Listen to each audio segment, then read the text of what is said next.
नमस्कार, मैं हूं प्रवीण दुबे। एमपी में लोकसभा चुनाव खत्म हो चुके हैं, अभी नतीजे आने में वक्त है, लेकिन कांग्रेस फिर से चुनाव की तैयारी में लग गई है। क्या कहा आपने, भरोसा नहीं हो रहा? मेरी बात सुन के अगर आपको भरोसा नहीं हो रहा तो सच कहूं तो ये बात जब मैंने सुनी थी तो मुझे भी ये भरोसा नहीं हुआ था। मगर आज ये दावा कांग्रेस की समीक्षा बैठक में पार्टी के प्रदेश प्रभारी भवन जितेंद्र सिंह ने मीडिया से चर्चा के दौरान कहा कि बहुत ज़्यादा अंडर करंट था इस बार चुनाव में, एमपी से चौंकाने वाले रिजल्ट आएंगे और ये भी कि नतीजे जैसे ही आएंगे 4 जून को, उसके बाद 5 जून से हम 5 साल बाद होने वाले चुनाव की तैयारियों में जुट जाएंगे। ये कहा, सुना और देखा जाता था बीजेपी में कि वे साल के 365 दिन चुनाव के मोड में रहते हैं। अब कांग्रेस ने तय किया कि वो बीजेपी की तरह अपना काडर ब्लॉक बल्कि बूथ तक बनाएगी। जो चले गए उनकी जरूरत नहीं थी टाइप टिप्पणी प्रदेश अध्यक्ष जीतू पटवारी ने भी की। आज बात इसी मसले की करेंगे कि कांग्रेस का ये दावा सिर्फ दावा है या वो वाकई कुछ कर पाएगी, वो भी तब जब उसके सैकड़ों बड़े नेता पार्टी छोड़कर जा चुके। इसमें कोई दो राय नहीं कि कांग्रेस का एक फिक्स वोट बैंक तो है, लेकिन वो चैनलाइज इस वजह से नहीं हो पाता क्योंकि उसे चैनलाइज करने वाले नेता कम हैं। सवाल यह भी कि बीजेपी के संगठन की तरह मजबूत फ्रंटियर ऑर्गेनाइजेशन है भी कांग्रेस के पास या नहीं, और यह भी कि जिस प्रदेश अध्यक्ष के कार्यकाल में सबसे ज्यादा भगदड़ मची हो, क्या वे संगठन को गढ़ने के शिल्पी होने की पात्रता रखते हैं? बहुत हैं ऐसे सवाल जिन्हें लेकर एक खास पैनल के पास जाएंगे और कहेंगे जवाब तो देना होगा, लेकिन रस्मन सबसे पहले आपको दिखाते हैं एक रिपोर्ट, देखिए।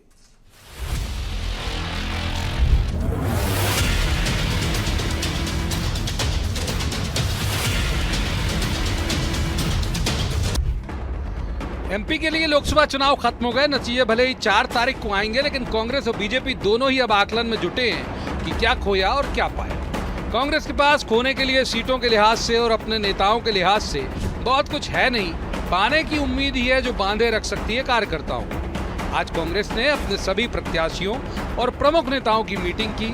प्रदेश कांग्रेस के प्रभारी भंवर जितेंद्र सिंह भी इसमें थे और कमलनाथ। हालांकि दिग्विजय सिंह नहीं थे और ना ही नेता प्रतिपक्ष उमंग सिंगार।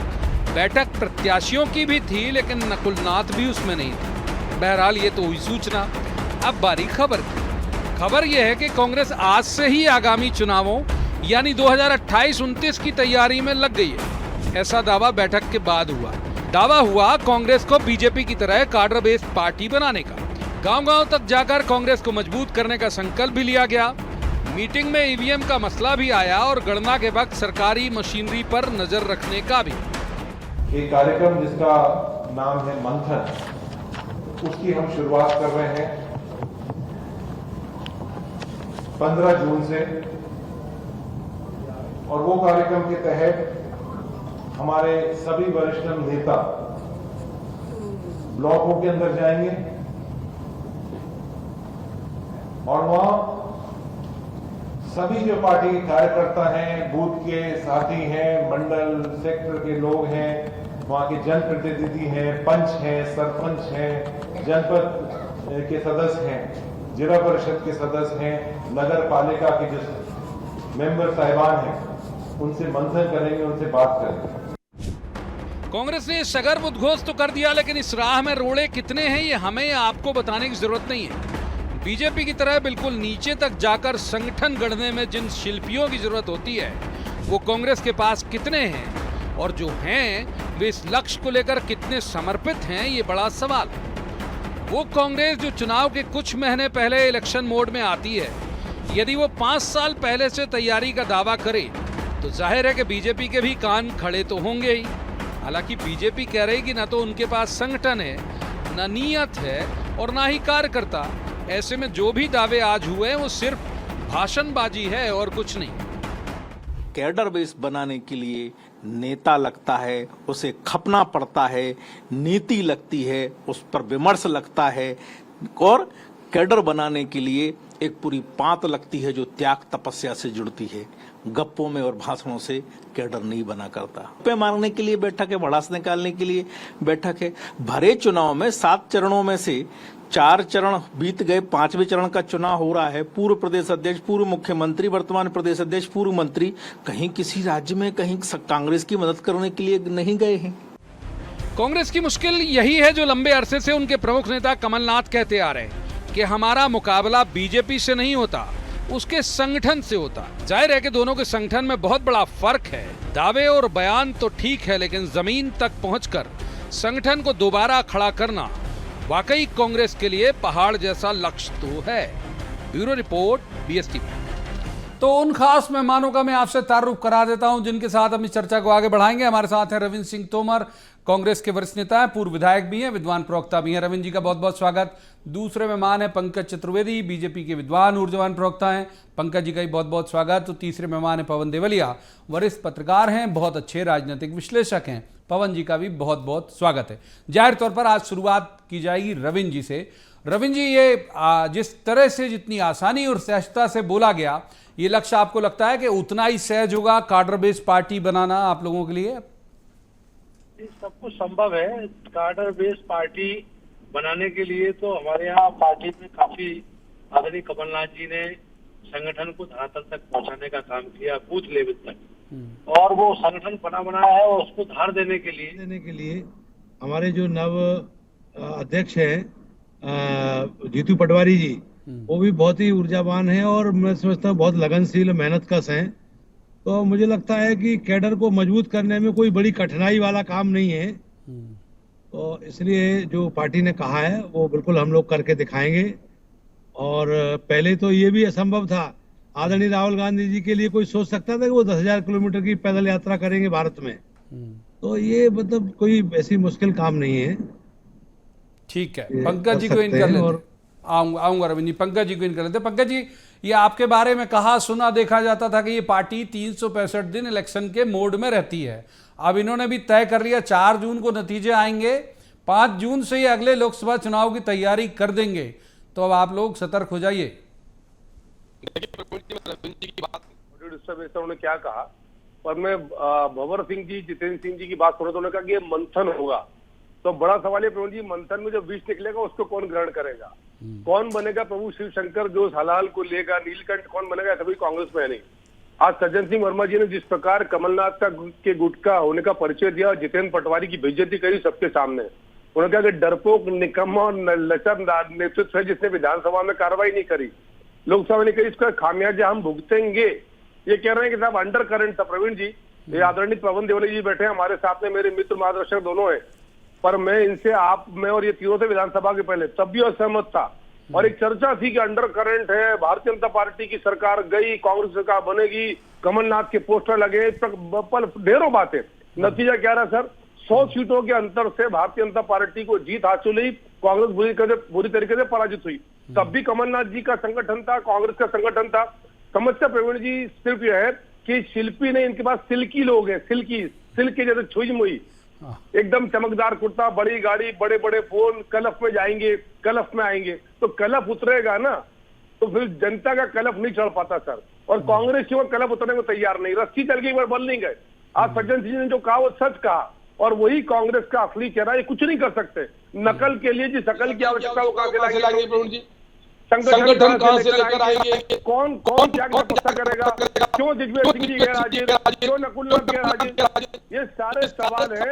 और इन सारे सवालों को एक सबसे बड़ा सवाल, सनातन का विरोध, तुष्टीकरण के लिए एक वोट बैंक का समर्थन, इसके उत्तर जब तक कांग्रेस नहीं ढूंढेगी तो खोट नेता नीति नेतृत्व में है। ठीक है, और तैयारी कर रहे हैं खोट नेता नीति नेतृत्व में। पवन जी को करते, पवन जी आप कैसे देखते हैं इस तरह का? मतलब अगर कांग्रेस के लिहाज से देखें तो वो एक सकारात्मक है, एक तरह से बूस्ट करने वाला बयान है, लेकिन बयान और हकीकत के बीच का फर्क और उनका दायरा, उसकी परिधि आप कैसे परिभाषित करते हैं?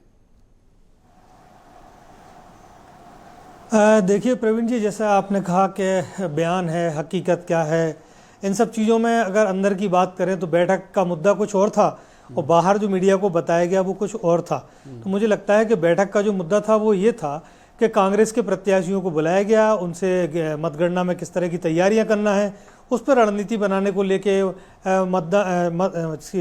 वोटिंग मशीन को लेकर चिंता व्यक्त की गई, उस पर कैसे आप प्रशासनिक अधिकारियों से निपटेंगे, इस सब विषयों को लेकर गंभीर चर्चा हुई। और एक जैसा कि सभी दलों में होता है कि केंद्र से एक नेतृत्व आता है जो सभी लोगों को समझाता है, और वो भेजा इसलिए जाता है कि जो स्थानीय नेतृत्व होता है उसकी बात को समझने मानने को तैयार नहीं होता।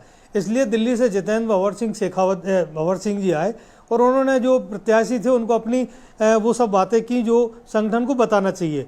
हालांकि जो प्रत्याशी थे वो बड़े परिपक्व थे, सारे लोग पिछला चुनाव लगभग हारे हैं, कुछ लोग तो मुझे लगता है कि जो मीडिया में कुछ परोसना था या जो बताना था, क्योंकि अगर 5 साल तैयारी लोकसभा की करना है तो मुझे लगता है कि ये आवाज़ दिल्ली से आना थी। दिल्ली में एक प्रेस कॉन्फ्रेंस होती, वहाँ से एक मैसेज जाता कि साहब ये चुनाव तो हो गया, हम अगले चुनाव के लिए लग जाए, हमारा कार्यकर्ता हम जो कैडर की आपने बात की है ये दिल्ली से बात शुरू होती है। ये मध्य प्रदेश में कैसे तय करेगी कांग्रेस कि मध्य प्रदेश में संगठन को क्या करना है? तो ये जब केंद्रीय नेतृत्व तय करता है तो दिल्ली से वो मैसेज भेजते हैं, वो मैसेज फिर भोपाल में उसको कन्वे किया जाता है। तो ये विषय बिल्कुल उन्होंने कहना चाहिए कि भ्रमित जैसा किया, जैसा कि सज्जन सिंह वर्मा ने कहा और भी बड़े नेताओं ने बैठक से बाहर निकलकर कहा कि बैठक का क्या औचित्य थे।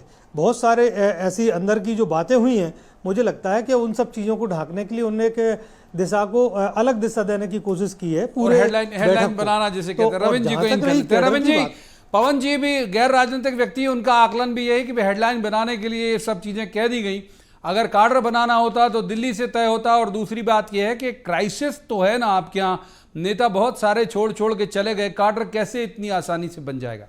रविंद्र जी देखिए आदरणीय, मैं एक बात बता दूं आपको कि काडर की बात करो तो यहाँ प्रदेश नेतृत्व जो है हमारा, जीतू पटवारी जी अध्यक्ष हैं उसके, और अभी भी उन्होंने बनने के बाद ऐसा नहीं है कि वो चुप बैठे घर पे बैठे हैं, बहुत मेहनत का व्यक्ति हैं और उन्होंने संगठन के लिए पूरी ताकत से काम किया। इस लोकसभा चुनाव में कई मीटिंगें की, पूरे प्रदेश का दौरा किया और संगठन के एक एक व्यक्ति से वो मिले। पोलिंग बूथ तक के कार्यकर्ता बुला करके विधानसभा 22 बैठकें की, जिसमें उन्होंने मंडल, सेक्टर, आपके पोलिंग बूथ के कार्यकर्ता हमारे पीएलए तक से वो मिले। तो मुझे पता है ये चीज, तो कैडर का तक जाने में कोई कठिनाई नहीं है। हम इस बात को अच्छी तरह जानते हैं। जैसे मेरी विधानसभा है, मैं जहाँ चुनाव लड़ता हूँ, तो मैं अपने मन से नहीं, जो पार्टी की गाइडलाइन है उस गाइडलाइन पे हमने स्वयं काम किया और हमारे यहाँ संगठन खड़ा है पूरी ताकत से, जिसमें मैं आपको बता रहा हूँ कि अच्छे दिग्गज नेताओं का, वो तो हमारे यहाँ चुनाव नरेंद्र सिंह तोमर लड़े और पूरी तरह से बेईमानी से वो चुनाव हुआ, पोलिंग बूथ डंप करके हुआ, प्रशासन का दुरुपयोग करके, नहीं तो वो चुनाव में हमारे कार्यकर्ताओं ने नाक में दम कर दी नरेंद्र सिंह तोमर। तो इसलिए हमारा कैडर तो पहले से खड़ा हुआ है।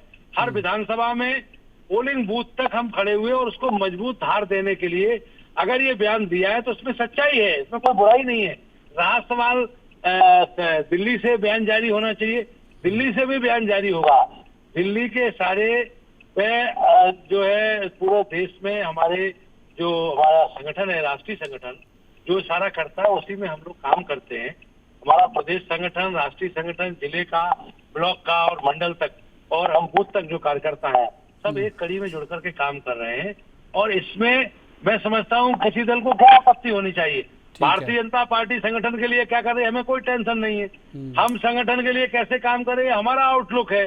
बस शर्त है कि हमें जनता के लिए क्या करना है, उस पर चिंता करनी चाहिए। ठीक बात, जवाब ले लेते हैं। पंकज जी ये कह रहे हैं कि बिल्कुल बूथ तक इनके पास कार्यकर्ता है, जो चैनलाइज करने की बात मैं कह रहा था कि भाई एक बात तो आप भी मानेंगे कि भाई हमने पिछले लोकसभा इलेक्शन में भी देखा और विधानसभा में भी देखा कि इनका एक फिक्स वोट बैंक तो है, भले सीटों में कन्वर्ट नहीं होता है लेकिन इनके लिए वोट तो करता है। देखिए रविंद्र जी ने कहा कि उनको टेंशन नहीं है, तो जिनको ना जीत की उम्मीद ना हार की चिंता, उनको प्रवीण जी काय की टेंशन, मस्त है, हारना तय है। पिछली बार 28-0 से हारे थे, 29-0 से हारेंगे।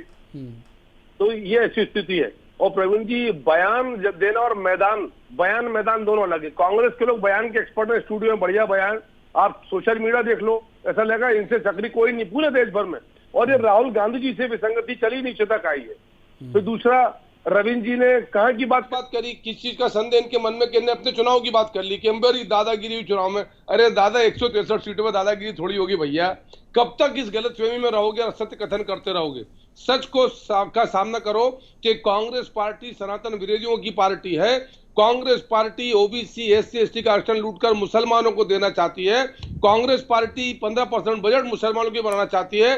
कांग्रेस पार्टी की प्राथमिकताएं मुसलमानों के नाम पर है ताकि देश को बांट सके।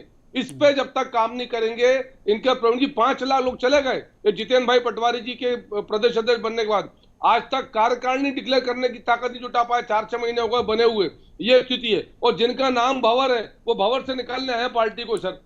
तो ऐसी स्थिति तो कांग्रेस पार्टी की है। कौन निकालेगा इस भंवर से ठीक है कांग्रेस को, जिस भंवर में। मैं पवन जी को इन करता हूं। पंकज जी, पवन जी, फ्रंटियर ऑर्गेनाइजेशन की बात करते हैं हम, क्योंकि जब भी किसी ऐसे विषय पर जाना होगा तो जाहिर बात है कि बहुत थोड़ा उसकी डिटेलिंग जरूरी है। इनके पास संघ है, इनकी यूथ विंग भी, माने स्टूडेंट विंग अलग, यूथ विंग अलग, और ये सब ये ज़्यादा सक्रिय है। और हो सकता है वजह यह है कि सत्ता में रहते हैं या लंबे वक्त से, वो ज़्यादा सक्रिय है, लीडर हैं और एक डिसिप्लिन है, कम से कम डिसिप्लिन तो है कि जो भी अंदर चलता हो बाहर छन के नहीं आता। दूसरी तरफ हम यहाँ देखें तो इनका जो फ्रंटियर है सेवा दल, वो उतना सक्रिय नहीं दिखता, संघ का विकल्प इनके पास है नहीं, इनकी यूथ विंग। आप दोनों के फ्रंटियर ऑर्गेनाइजेशन की तुलना करके थोड़ी मीमांसा करिए पवन जी। देखिए प्रवीण जी, जब मैं अपना उदाहरण दूं, जब छोटी जगह पे हम लोग पत्रकारिता करते थे तो नीचे स्तर पर हम लोग संघ की शाखाओं में भी जाते थे और सेवा दल के शिविरों में भी जाते थे। तो कांग्रेस को जो हमने देखा उस समय के, जब अनुशासित सिपाही जो कांग्रेस के सेवा दल के लोग होते थे, वो मतलब आप ये समझिए कि सबसे पहले जो पायदान होता था कांग्रेस का, वो सेवा दल होता था। वहां से कांग्रेस शुरू होती थी। वो प्रशिक्षण सेवा दल के जो लगते थे शिविर, वो गांव से बहुत दूर होते थे, जंगलों में कैंप करते थे। जैसे एनसीसी के कैंप होते हैं, स्काउट गाइड के कैंप होते हैं, इस तरह से सेवा दल के कैंप होते थे। बड़ी खुशी होती थी उस समय उन लोगों को। ऐसी झांकीबाजी से बिल्कुल कोई मतलब नहीं था। एक डिसिप्लिन संगठन था इनका, और बाकायदा सफेद ड्रेस, हाफ पैंट उनके पास होता था। मतलब हम लोगों के लिए भी हाफ पैंट बनवाए गए थे उस समय जब हम लोग जी। तो मुझे लगता है कि इनके पास जो अनुशासनात्मक संगठन था वो भारतीय जनता पार्टी से और कहीं बेहतर था। तब तो ये लोग 60 साल हमें लगता सत्ता में रहे, लेकिन ये कैसे कब विभाजित हो गया, ये उनके लिए चिंता का विषय होना चाहिए। वही हमें लगता है कि भारतीय जनता पार्टी ने उसी को कॉपी किया होगा या चल रहा होगा उनका।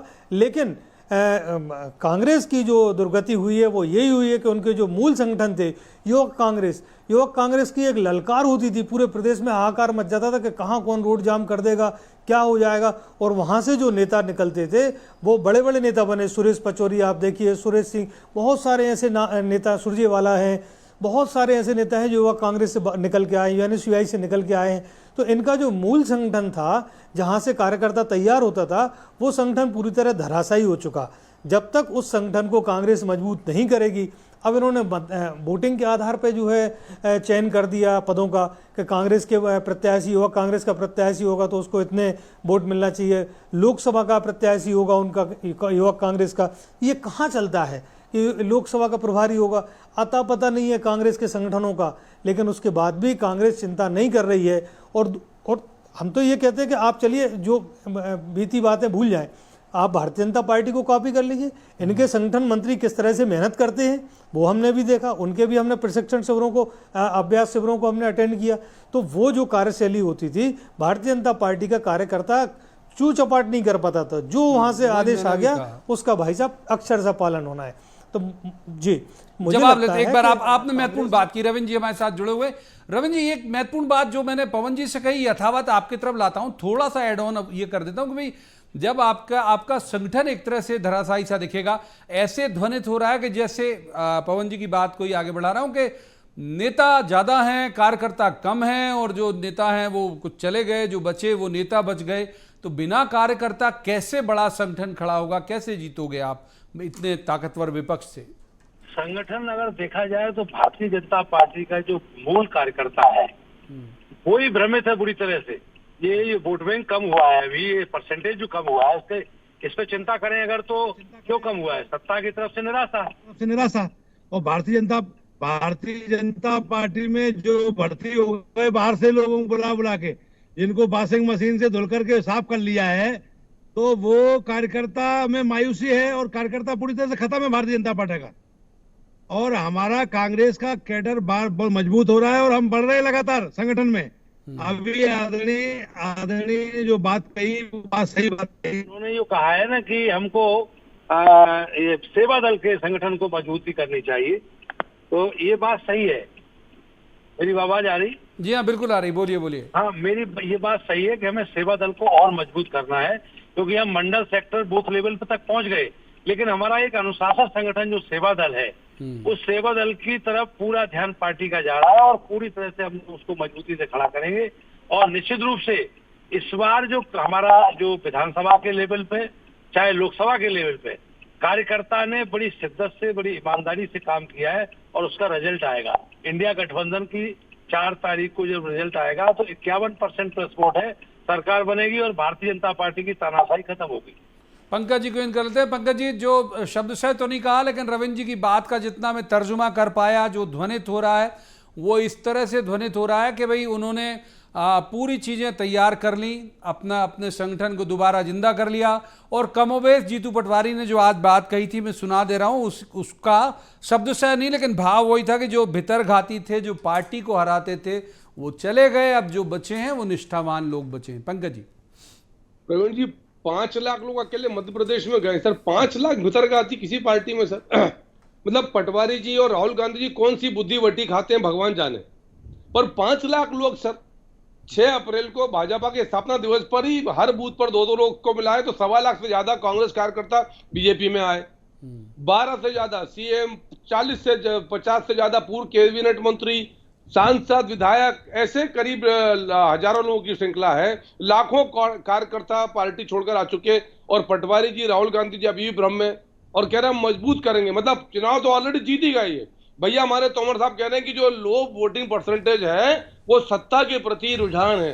कांग्रेस में अंतर्यामी बैठे हुए हैं, उनको पता चल गया कि ये जो वोटिंग परसेंटेज कम हुआ, और मालूम है क्या बोलेंगे, अभी पैरेलल इन्होंने सर ईवीएम की बात चालू कर दी प्रवीण जी। हाँ, 4 तारीख भी आऊंगा, वो हमारी बहस का एक पार्ट है। हाँ बोलिए, बात पूरी। 4 जून को आप देख लेना, यदि ईवीएम को लेकर छाती पीटते कांग्रेस के नेता नजर नहीं आए, दिल्ली से लेकर भोपाल तक यही सब बैठेंगे। 11 बजे तक सब छोड़े होके बोलेंगे अभी तो पहला राउंड है, 5वां राउंड है, अभी 11 बजे, 1 बजे बात करेंगे। 1 बजे के बाद ईवीएम चालू हो जाएगा। ये इनकी नीति और ये इनके नेता हैं सर। कुछ नहीं होना सर, ये कुछ नहीं कर सकते जब तक तुष्टीकरण नहीं छोड़ेंगे, सनातन का विरोध नहीं छोड़ेंगे, कुछ नहीं होगा। प्रवीण जी, पवन जी को इन करता हूं। पवन जी, एक जो बड़ी बात है वो ये है कि ठीक है, ये रविंद्र जी कह रहे हैं कर लेंगे, पंकज जी कह रहे हैं नहीं कर पाएंगे। हम एक आकलन करते हैं लीडरशिप का। भाई जाहिर है कि कोई भी संस्थान अपने अगुवा के डायरेक्शन में ही आगे जाती है। जीतू पटवारी, आपको लगता है कि संगठन को गढ़ने वाले शिल्पी की पात्रता रखते हैं? पवन जी। मैं तो शुरुआत से कह रहा हूं प्रवीण जी, जीतू पटवारी युवक कांग्रेस की छवि से बाहर नहीं निकल पाए। ये बड़े चिंता का विषय है। मुझे लगता है बार बार जवान पे एक ही आता है, युवक कांग्रेस अध्यक्ष जीतू पटवारी। उन्होंने जिस तरह से अपने वरिष्ठ नेताओं को दरकिनार किया है, कमलनाथ जी को, कमलनाथ एक बहुत बड़ा चेहरा होते थे मध्य प्रदेश में, लेकिन उन्होंने जितनी उनको ले जाकर डाउनफॉल में किया है, मुझे लगता है कि डिप्रेशन जैसी स्थिति में है कमलनाथ जी, कि अब क्या जवाब दें।